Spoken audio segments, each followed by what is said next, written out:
Item ಯಾವುದೇ ಇರಲಿ try ಮಾಡಿ ಆಚಿ ಚಿಕನ್ ಮಸಾಲಾ.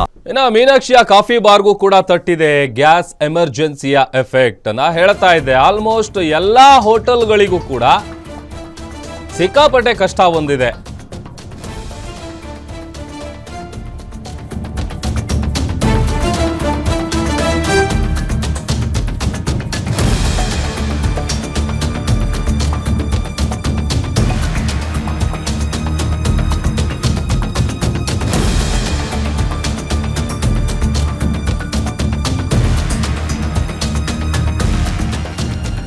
ನೋಡಿ, ಮೀನಾಕ್ಷಿ ಹೋಟೆಲ್ ವೆರೈಟಿ ದೋಸೆಗಳಿಗೆ ಫೇಮಸ್ ಆದಂತ ಹೋಟೆಲ್ ಅದು. ಬಟ್ ಈಗ ಅಲ್ಲಿ ವೆರೈಟಿ ದೋಸೆಗಳು ಸಿಗಲ್ಲ.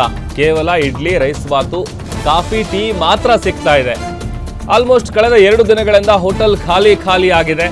ಹೋಟೆಲ್ ಓಪನ್ ಆಗಿದ್ರು ಕೂಡ ನಿರೀಕ್ಷೆಯಷ್ಟು ಲಾಭ ಇಲ್ಲ. ಯಾಕಂದ್ರೆ ಮೆನು ಕಡಿಮೆ ಮಾಡಿದ್ದಾರೆ. ಮಧ್ಯಾಹ್ನದವರೆಗೂ ಕೂಡ ಗ್ಯಾಸ್ ಬರೋದು ಡೌಟ್ ಅಂತ ಹೇಳಲಾಗ್ತಾ ಇದೆ. ಈಗೇನು ನೀವು ನೋಡ್ತಾ ಇದ್ದೀರಿ ಮೀನಾಕ್ಷಿ ಕಾಫಿ ಬಾರು. ಇಲ್ಲಿ ಈಗ ಕೇವಲ ರೈಸ್ ಬಾತು, ಇಡ್ಲಿ, ಕಾಫಿ, ಟೀ ಇಷ್ಟು ಬಿಟ್ಟರೆ ಬೇರೆ ಯಾವ ಐಟಮ್ಗಳು ಸಿಗ್ತಾ ಇಲ್ಲ.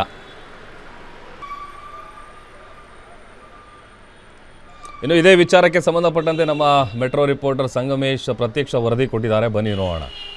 ಬೆಂಗಳೂರಿನಲ್ಲಿ ವಾಣಿಜ್ಯ ಗ್ಯಾಸ್ ಸಿಲಿಂಡರ್ ಕೊರತೆ ವಿಚಾರ ಇಂದು 3 ದಿನಕ್ಕೆ ಕಾಲಿಟ್ಟಿದೆ. ನಾವು ಇವತ್ತು ನವರಂಗ ರಸ್ತೆಯಲ್ಲಿರುವ ದಿ ಮೀನಾಕ್ಷಿ ಕೆಫೆ ಅಂಡ್ ಬಾರ್ನ ಒಂದು ಹೋಟೆಲ್ನಲ್ಲಿದ್ದೇವೆ. ಇಲ್ಲಿ 10 ಗಂಟೆ ಆದ್ಮೇಲೆ ಒಂದು ಗ್ಯಾಸ್ ಅನ್ನ ಇರುವುದು ಡೌಟ್ ಅಂತ ಇಲ್ಲಿನ ಸಿಬ್ಬಂದಿಯವರು ಹೇಳ್ತಾ ಇದ್ದಾರೆ. ಯಾಕೆಂದ್ರೆ ಕಳೆದ 3 ದಿವಸಗಳಿಂದ ಬೆಂಗಳೂರಿನಲ್ಲಿ ಗ್ಯಾಸ್ ಸಿಲಿಂಡರ್ ಗಳನ್ನ ಕೊರತೆ ಉಂಟಾಗಿತ್ತು. ಹೀಗಾಗಿ ಎಲ್ಲಾ ಹೋಟೆಲ್ಗಳಲ್ಲಿ ಮೆನುವನ್ನ ಕಡಿತ ಮಾಡಿ ಯಾವ ಅವಶ್ಯಕತೆ ಇರುತ್ತೆ, ಟೀ, ಕಾಫಿ, ಇಡ್ಲಿ, ದೋಸೆ, ಹೀಗೆ ವಿವಿಧ ರೀತಿಯ ಒಂದು ಮೆನುವನ್ನ ಪೂರೈಕೆ ಮಾಡುವ ಒಂದು ಕೆಲಸವನ್ನ ಮಾಡ್ತಾ ಇದ್ರು.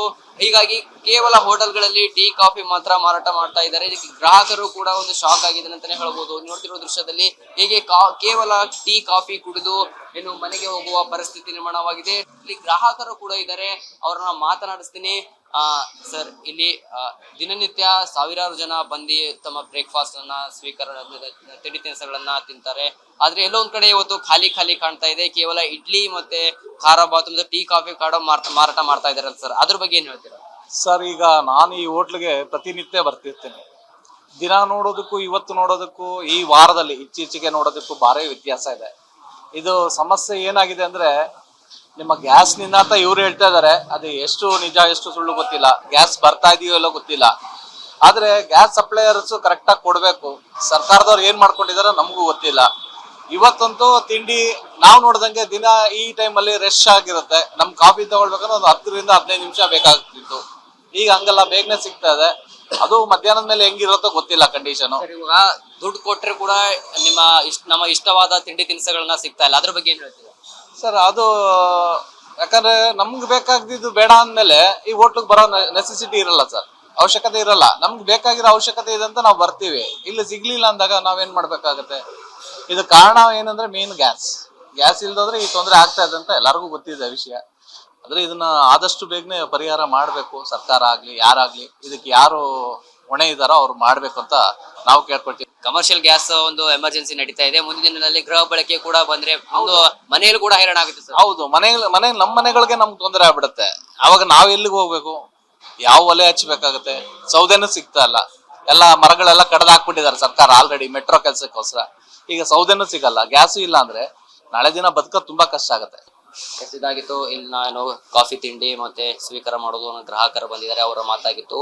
ಏನು ದುಡ್ಡು ಕೊಟ್ಟರು ಇಷ್ಟವಾದ ಫುಡ್ ಗಳನ್ನ ಸಿಗ್ತಾ ಇಲ್ಲ ಅಂದ್ರೆ ಹೋಟೆಲ್ಗೆ ಬಂದು ಕೂಡ ವೇಸ್ಟ್ ಆಗುತ್ತೆ. ಈ ಸಮಸ್ಯೆಗೆ ಆದಷ್ಟು ಬೇಗ ಸರ್ಕಾರ ಬ್ರೇಕ್ ಹಾಕ್ಬೇಕಂತ ಸರ್ಕಾರಕ್ಕೆ ಮನವಿಯನ್ನ ಮಾಡ್ತಾ ಇದ್ದಾರೆ. ಕ್ಯಾಮರಾ ಪರ್ಸನ್ ರವಿ ಜೊತೆ ನಾನು ಸಂಗಮೇಶ್ ಮಿತ್ರೆ, ಗ್ಯಾರಂಟಿ ನ್ಯೂಸ್, ಬೆಂಗಳೂರು.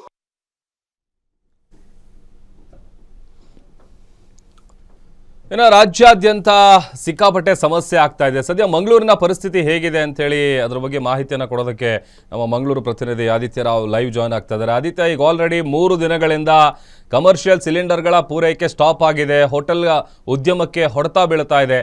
ಮಂಗಳೂರಲ್ಲಿ ಪರಿಸ್ಥಿತಿ ಹೆಂಗಿದೆ? ಹೋಟೆಲ್ಗಳು ಓಪನ್ ಆಗಿದೆಯಾ? ಏನು ಕತೆ? ಡೀಟೇಲ್ಸ್ ಏನಿದೆ? ಪ್ರಭು, ಖಂಡಿತವಾಗಿಯೂ ಕೂಡ ಮಂಗಳೂರಿನ ಕರಾವಳಿ ಭಾಗದಲ್ಲೂ ಕೂಡ ಇದೇ ಪರಿಸ್ಥಿತಿ ಎದುರಾಗಿರುವಂತದ್ದು. ಅಂದ್ರೆ ಕಳೆದ 3-4 ದಿನಗಳಿಂದ ಕಮರ್ಷಿಯಲ್ ಗ್ಯಾಸ್ ಸಿಲಿಂಡರ್ಗಳು ಸಿಗ್ತಿಲ್ಲ ಅಂತ ಹೇಳುವಂತಹ ದೃಷ್ಟಿಯಿಂದ ಹೋಟೆಲ್ ಉದ್ಯಮಕ್ಕೆ ಬಹುದೊಡ್ಡ ಒಂದು ಆಘಾತವು ಕೂಡ ಬಂದಿರುವಂತದ್ದು. ಅಂದ್ರೆ ಸಾಕಷ್ಟು ಸಂಖ್ಯೆಯಲ್ಲಿ ಕರಾವಳಿ ಭಾಗದಲ್ಲಿ ವೆಜ್ ಅಂಡ್ ನಾನ್ ವೆಜ್ ಹೋಟೆಲ್ಗಳಿವೆ. ಸರಿಸುಮಾರು 500ಕ್ಕೂ ಅಧಿಕ ವೆಜ್ ಹೋಟೆಲ್ಗಳು ಮತ್ತು 1,000ಕ್ಕೂ ಅಧಿಕ ನಾನ್ ವೆಜ್ ಹೋಟೆಲ್ಗಳಿವೆ. ಈ ಎಲ್ಲಾ ಹೋಟೆಲ್ಗಳಲ್ಲಿ ಈಗ ಆಹಾರವನ್ನು ಕಡಿತಗೊಳಿಸಲಾಗಿದೆ. ನಾವು ದೃಶ್ಯದಲ್ಲಿ ಗಮನಿಸಬಹುದು. ಮಂಗಳೂರಿನ ಪ್ರತಿಷ್ಠಿತ ಹೋಟೆಲ್ನ ಮುಂಭಾಗದಲ್ಲಿದ್ದೇವೆ. ಇಲ್ಲೂ ಕೂಡ ಅಂದ್ರೆ ಒಂದು ಆಹಾರ ಪೂರೈಕೆ ಮಾಡುವಂತ ಗ್ರಾಹಕರಿಗೆ ಕೊಡುವಂತಹ ದೃಷ್ಟಿಯಿಂದ ಸ್ವಲ್ಪ ಮಟ್ಟಿಗೆ ಅವ್ರಿಗೂ ಕೂಡ ತೊಂದರೆ ಆಗಿರುವಂತದ್ದು. ಯಾಕಂತ ಹೇಳಿದ್ರೆ ಇವತ್ತಿನವರೆಗೆ ಎಲ್ಲಾ ಗ್ಯಾಸ್ ಸಿಲಿಂಡರ್ಗಳಿದೆ ಮತ್ತು ಗ್ಯಾಸ್ ಪೂರೈಕೆ ಅಥವಾ ಅವರಲ್ಲೇ ಇದ್ದಂತಹ ಗ್ಯಾಸ್ಗಳು ಇವತ್ತಿನವರೆಗೆ ಇದೆ, ಅದರಲ್ಲಿ ಅಡುಗೆಗಳನ್ನು ಮಾಡಬಹುದು. ಆದ್ರೆ ಇವತ್ತಿನ ನಂತರ ಏನ್ ಮಾಡೋದು ಅಂತ ಹೇಳುವಂತ ನಿಟ್ಟಿನಲ್ಲೂ ಕೂಡ ದೊಡ್ಡ ಮಟ್ಟಿನ ಪ್ರಶ್ನೆ ಎದುರಾಗಿರುವಂತದ್ದು. ಅದರ ಜೊತೆಯಾಗಿ ಕೆಲವೊಂದು ಹೋಟೆಲ್ಗಳಲ್ಲಿ ಸೌದೆ ಒಲೆಯ ಮೂಲಕ ಅಗತ್ಯ ಇರುವಂತ ಅಂದ್ರೆ ಅನ್ನ ಸಾಂಬಾರ್ ಆಗಿರ್ಬೋದು ಮತ್ತು ಇನ್ನಿತರ ಆಹಾರ ಐಟಮ್ಗಳನ್ನು, ರೈಸ್ ಬಾತ್ ಆಗಿರ್ಬೋದು, ಇಂತಹ ಪಲಾವ್ ಆಗಿರ್ಬೋದು, ಇಂತಹ ಆಹಾರಗಳನ್ನು ಸೌದೆ ಒಲೆಯ ಮೂಲಕ ಮಾಡುವಂತಹ ನಿಟ್ಟಿನಲ್ಲೂ ಕೂಡ ಕೆಲವೊಂದು ಹೋಟೆಲ್ಗಳು ಮುಂದಾಗಿರುವಂತದ್ದು.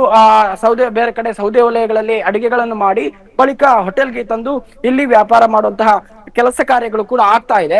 ಅದರ ಜೊತೆಯಾಗಿ ಇವತ್ತು ಕೂಡ ಸಾಕಷ್ಟು ಸಂಖ್ಯೆಯಲ್ಲಿ ಸಂಜೆಯ ವೇಳೆಗಡೆ ಬಂದ್ ಆಗುವಂತಹ ಸಾಧ್ಯತೆಗಳು ಕೂಡ ಇದೆ. ಯಾಕಂತ ಹೇಳಿ ಮುಖ್ಯವಾಗಿ ನಾವು ಗಮನಿಸಬಹುದು, ಆಹಾರ ಇಲ್ಲದಿದ್ರೆ ಯಾವ ಕೆಲಸ ಕಾರ್ಯಗಳು ಕೂಡ ನಡೆಯಲ್ಲ ಅಂತ ಹೇಳುವಂತಹ ಮಾತುಗಳು ಕೂಡ ಇದೆ. ಜೊತೆಗೆ ಇದು ಸತ್ಯ ಕೂಡ. ನಿಟ್ಟಿನಲ್ಲಿ ಇವತ್ತು ಕ್ಲೋಸ್ ಆಗುತ್ತಾ ಅಥವಾ ಇಲ್ಲಿ ಸಾಕಷ್ಟು ಸಂಖ್ಯೆಯಲ್ಲಿ ಗ್ರಾಹಕರಿಗೆ ಮತ್ತು ಹೋಟೆಲ್ ಉದ್ಯಮಿಗಳಿಗೆ ಸಂಕಷ್ಟ ಎದುರಾಗುತ್ತಾ ಅಂತ ಹೇಳುವಂತ ನಿಟ್ಟಿನಲ್ಲೂ ಕೂಡ ಸ್ವಲ್ಪ ಮಟ್ಟಿನ ಗೊಂದಲಗಳು ಕೂಡ ಇದೆ. ನಮ್ ಜೊತೆ ಹೋಟೆಲ್ ಮಾಲೀಕರು ಮತ್ತು ಇಲ್ಲಿಯ ವ್ಯವಸ್ಥಾಪಕರು ಕೂಡ ಇದ್ದಾರೆ. ಅವ್ರ ಹತ್ರ ಮಾತಾಡ್ಸ್ಕೊಂಡು ಬರೋಣ. ಸರ್, ಇವತ್ತು ಗ್ಯಾಸ್ ಸಿಲಿಂಡರ್ ನಮಗೆ ಪೂರೈಕೆ ಆಗ್ತಿಲ್ಲ ಕಳೆದ 3-4 ದಿನಗಳಿಂದ. ಏನೆಲ್ಲ ಸಂಕಷ್ಟಗಳನ್ನು ಅನುಭವಿಸ್ತಾ ಇದೆ? ನಾವು ಈಗ ಈ ಗ್ಯಾಸೇ ಇಲ್ಲ. ನಾವು ಈಗ ಒಲೆಯಲ್ಲಿ ಮಾಡ್ಕೊಂಡು ಈಗ ತಗೊಂಡ್ಬರ್ತಾ ಇದ್ದೇವೆ. 3-4 ದಿವಸ ನಾವು 6 ಗಂಟೆಗೆ ಓಪನ್ ಮಾಡೋದು, ನಾವು 7-8 ಗಂಟೆ ಓಪನ್ ಮಾಡ್ತಾ ಇದ್ದೇವೆ. ಚೈನೀಸ್ ಬಂದ್ ಮಾಡಿದೀವಿ. ಚಾಟ್ ಇಲ್ಲ ನಮ್ಮ ಹತ್ರ, ಚಾಟ್ ಐಟಮ್ ಯಾವುದಿಲ್ಲ, ಗ್ಯಾಸ್ ಇಲ್ಲ ನಮ್ಮ ಹತ್ರ. ಈಗ ಒಂದು ಮೈಲ್ ದೂರದಿಂದ ನಾವು ಇಲ್ಲಿ ರೆಡಿ ಮಾಡ್ಕೊಂಡು ಇಲ್ಲಿ ತರ್ತಾ ಇದ್ದೇವೆ. ತುಂಬಾ ತೊಂದರೆಗಳಾಗ್ತಾ ಇದೀವಿ ನಾವು. ಈಗ ಸಿಲಿಂಡರ್ ಇಲ್ಲ. ಈಗ ಒಂದೆರಡು ದಿವಸ ಸಿಕ್ಕಿಲ್ಲ ಅಂದ್ರೆ ನಾವು ಏನ್ ಮಾಡೋ ಪರಿಸ್ಥಿತಿ ಇಲ್ಲ.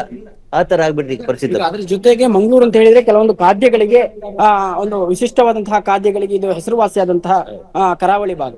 ಮಂಗಳೂರು ಬನ್ಸ್ ಆಗಿರ್ಬೋದು, ದೋಸೆ ಐಟಮ್ಸ್ ಆಗಿರ್ಬೋದು, ಅದಕ್ಕೆಲ್ಲ ಈಗ ಕಡಿವಾಣ ಬಿದ್ದಿದ ಅಂತ ಹೇಳುವಂತದ್ದು. ಸರ್, ಯಾವುದಿಲ್ಲ. ಈಗ ನಮಗೆ ರೈಸ್ ಐಟಮ್ ಮಾಡ್ತಾ ಇದ್ವಿ ನಾವು. ಈಗ ಪುಳಿ ಒಗ್ಗರಣೆ ಆ ಟೈಪ್ ಎಲ್ಲ ಮಾಡ್ತಾ ಇದ್ವಿ.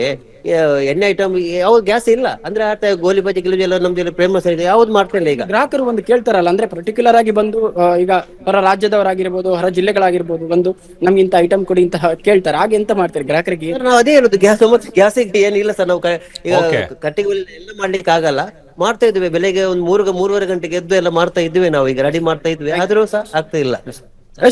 ಇಷ್ಟು ಇಲ್ಲಿ ಸಮಸ್ಯೆಗಳಾಗ್ತಿರುವಂತದ್ದು ಪ್ರಭು. ಯಾಕಂತ ಹೇಳಿದ್ರೆ ಹೋಟೆಲ್ ಉದ್ಯಮಕ್ಕೆ ಬಹುದೊಡ್ಡ ಪೆಟ್ಟು ಬಿದ್ದಿದೆ. ಮುಂದಿನ ದಿನಗಳಲ್ಲಿ ಗ್ಯಾಸ್ ಇಲ್ಲ ಅಂತ ಹೇಳಿದ್ರೆ ಇನ್ನಷ್ಟು ಸಂಕಷ್ಟ ಅನುಭವಿಸುವಂತ ಎಲ್ಲಾ ಪರಿಸ್ಥಿತಿಗಳು ಕೂಡ ಬರುವಂತಹ ಸಾಧ್ಯತೆಗಳು ಕೂಡ ಇರುವಂತದ್ದು ಪ್ರಭು. ಓಕೆ, ಥ್ಯಾಂಕ್ ಯು ನಿಮ್ಮೆಲ್ಲ ಡೀಟೇಲ್ಸ್ಗಾಗಿ ಆದಿತ್ಯ.